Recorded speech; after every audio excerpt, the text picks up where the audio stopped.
Nataka nichukue pia nafasi hii kwa niaba yenu kuwashukuru wanachama wa chama chetu nchi nzima kwa uvumilivu wao na moyo wa kujitolea na kwa jinsi ambavyo wamesimama imara.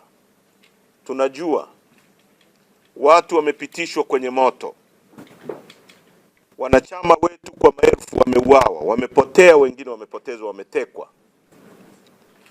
Lakini watu wetu wamezidi kuwa imara hata katika kipindi kigumu hiki, wakiamini kwamba chama chetu ndio chama pekee kinachoweza kubadilisha hali hii, hali ya maisha yao wenyewe, hali ya maisha ya nchi yetu, uchumi wa nchi yetu na haki katika nchi yetu. Kwa nataka nichukue nafasi hii kuwashukuru sana tena viongozi wote wa kila ngazi, kuanzia kwenye misingi ya chama chetu, kwenye kata mpaka ngazi ya kitaifa. Juzi nilibahatika kwenda kwenye kikao kilichofanyika hapo jimbo la Kibamba. Huwezi kuamini kwamba hiki ni chama ambacho kimefungiwa kwa siku 310 na mashambulizi mengi ya kutisha na watu kuuawa. Watu wamejitokeza kwa mamia, na along the road tulisimamishwa pale stendi ya Magufuli na watu. Hiyo inaonesha ni kwa kiasi gani, na actually ni proof ya dunia kwamba unapowaonea watu huwasambaratishi, unawaimarisha zaidi. Huo ni fact ya kihistoria kwamba walipojaribu kuwaonea wakina Mandela waliwaimarisha zaidi. Walipojaribu kuwaonea watu wote, hata Mwalimu Nyerere hapa, wakoloni walimfungulia kesi ya uchochezi, na viongozi waliokuwa watano wakipigania uhuru wa nchi yetu,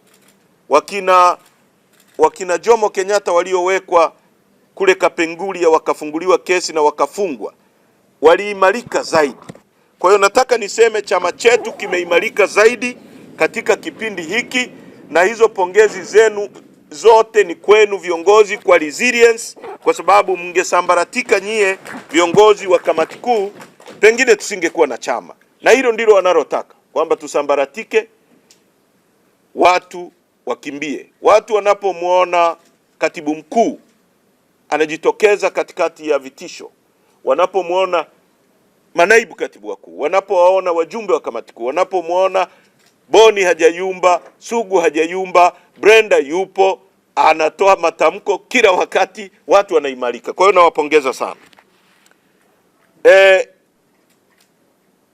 Nchi na dunia inasubiri kwa hamu sana kujua mwelekeo wa nchi yetu, na mwelekeo wa nchi yetu unatoka humu. Nataka niliseme ili kwa uzito mkubwa muelewe kwamba hapa mlipokaa hatima ya nchi yetu iko mikononi mwenu. Kwa hiyo mjue uzito wa majukumu mnayobeba. Kama ulikuwa unajiona kwamba wewe ni mtu wa kawaida tu, ujue kwamba kwa fact dunia inasubiri na nchi inasubiri kujua mwelekeo wa nchi yetu. Hiki ndio chama kikuu cha siasa za nchi hii, na ndicho chama kinachotoa mwelekeo wa siasa za nchi yetu. Kwa hiyo muelewe kwamba kwa siku mbili ambazo mtakuwa hapa, mjadili mambo kwa utulivu, na mkielewa kwamba Watanzania wanataka kujua, na sio Watanzania tu.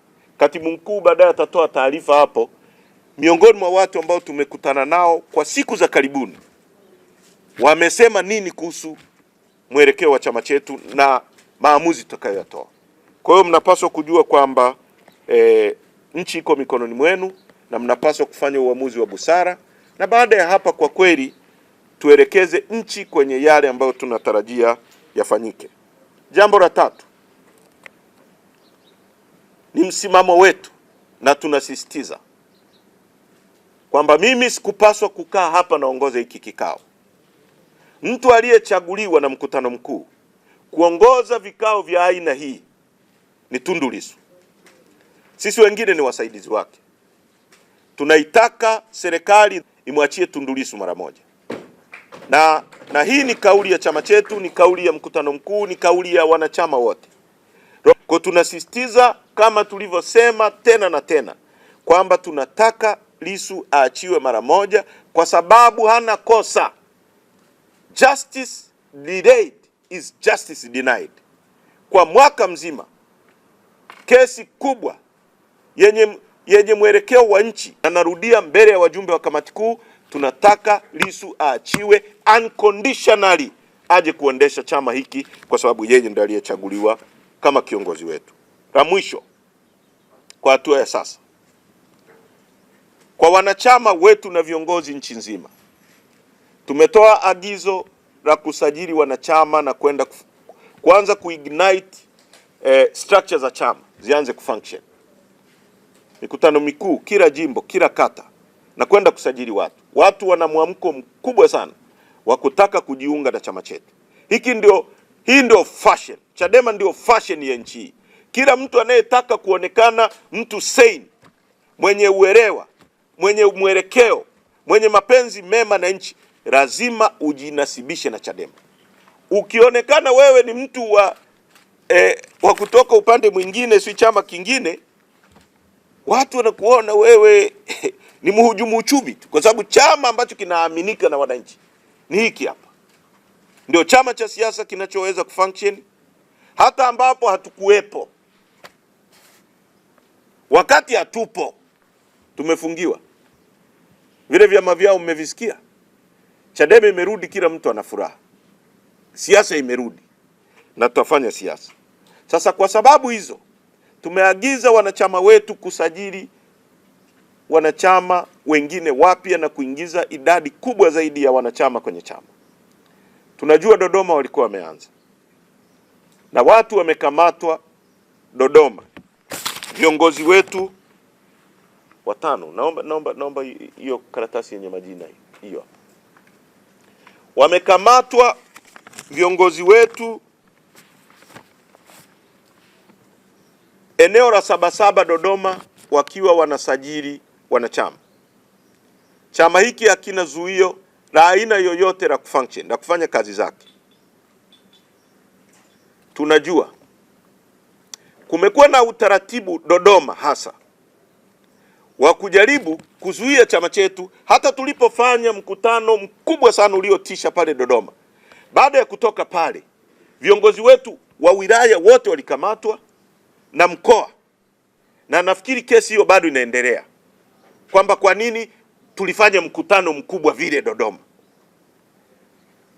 Sasa kuna jitihada za makusudi za kuzuia chama chetu kufanya kazi pale Dodoma. Hatutakubali. Tunataka RPC awaachie mara moja afisa wetu wa chama ambaye anaitwa Shujaa Evarist, katibu wa mkoa Mheshimiwa Francisco Lawrence, na mwenyekiti wa baraza la vijana wa wilaya Dodoma Rukia Saidi. Tunataka waachiwe kwa sababu hakuna kosa walilofanya. Waachiliwe mara moja, warudi kwenye kufanya shughuli zao, na nchi nzima watu waendelee kusajili. Asanteni sana kwa mara nyingine, karibuni kwenye kikao cha kamati kuu, na Mungu awabariki, na nawashukuru sana kwa kujitokeza kwa wingi. Asanteni sana.